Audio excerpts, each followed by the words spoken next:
కార్లు senior leader జడలతో చెప్పండి, తెలంగాణ ఉద్యమానికి సంబంధించి బీఆర్ఎస్ ఏం చేసింది, కాంగ్రెస్ చేసింది, మీ బస్సు యాత్ర ఏం జరుగుతుంది వివరించండి.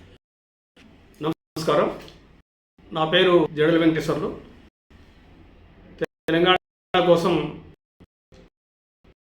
అహర్నిశలు కృషి చేసినటువంటి వాడిని. ఇప్పుడు చాలా అగమ్య గోచరంగా ఉన్నారు. వారిని చేయూతనివ్వటానికి ముందుకొచ్చినటువంటి వాళ్ళు ఏ పార్టీ లేదు. బీఆర్ఎస్ పార్టీ తన యొక్క అవసరాలు నెరవేర్చుకొని ఉద్యమకాలని వదిలించుకున్నది. ఉద్యమ ద్రోహుల్ని ప్రభుత్వంలో చేర్చుకొని ఉద్యమకారులకు తీరని అన్యాయం చేసింది. ఆ తరువాత వచ్చినటువంటి కాంగ్రెస్ పార్టీ వాళ్ళ యొక్క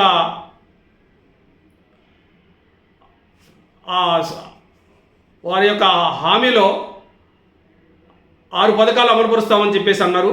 దాంట్లో ఉద్యమకారులకు ఇళ్ళు కల్పిస్తాము, పింఛన్ కల్పిస్తాము, ఇళ్ల స్థలం ఇస్తాము, ఇల్లు కట్టిస్తాము, అందరికీ పింఛన్లు ఇస్తామని హామీ ఇచ్చారు.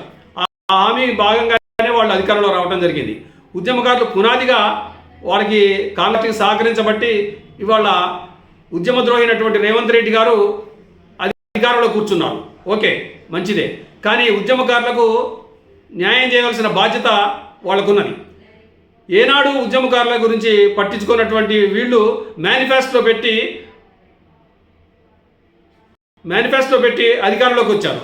కానీ 16 నెలల కాలంలో ఇంతవరకు కూడా ఉద్యమకారుల గురించి మాట మాత్రంగా కూడా 1-2 1-2 ముగ్గురికి హైదరాబాద్లో ప్రకటించేసి తూతూ మంత్రంగా చేతులు దులిపేసుకున్నారు తప్ప వీళ్ళు ఏమాత్రం ప్రయత్నం చేయట్లేదు. కానీ ఈ రోజున బస్సు యాత్ర మొత్తం తెలంగాణ వ్యాప్తంగా తిరుక్కుంటూ జూన్ 2 వరకు శాంతియుతంగా మేము ఇప్పటి వరకు శుభకార్యాలతో పోతున్నాము. జూన్ 2 తర్వాత ఉద్యమకారులంతా తెలంగాణలో ఉన్న వాళ్ళంతా ఏకమై వాళ్ళకి విడాకుల మంత్రం చదవబోతున్నాం. ఒకవేళ జూన్ 2 లోపు కాంగ్రెస్ గవర్నమెంట్ సోనియా గాంధీ ప్రకటించిన దాన్ని అమలుపరిచినట్టయితే సంతోషంగా వారిని ఆహ్వానిస్తాం. కానీ ఏమాత్రం ఆ దిశగా కాంగ్రెస్ అడుగులు వేయటం లేదు.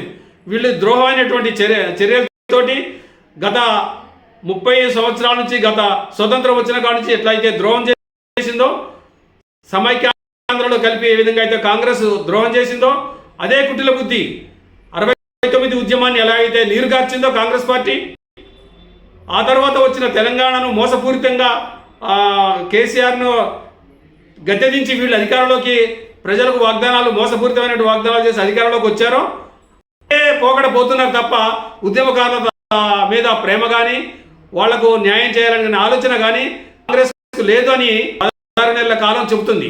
ఇకనైనా మేల్కొని ప్రజలకు ఎంత న్యాయం చేసినా సరే, కానీ పునాదిరాళ్లను మర్చిపోయినటువంటి కాంగ్రెస్ పార్టీ ఇప్పటికైనా మేల్కొని ఈ పునాదుల్లో ఉన్నటువంటి ఉద్యమకారులకు న్యాయం చేయాలని మనవి చేస్తూ ఆ దిశగా అడుగులు వేయాలని చెప్పేసి కోరుతున్నాం.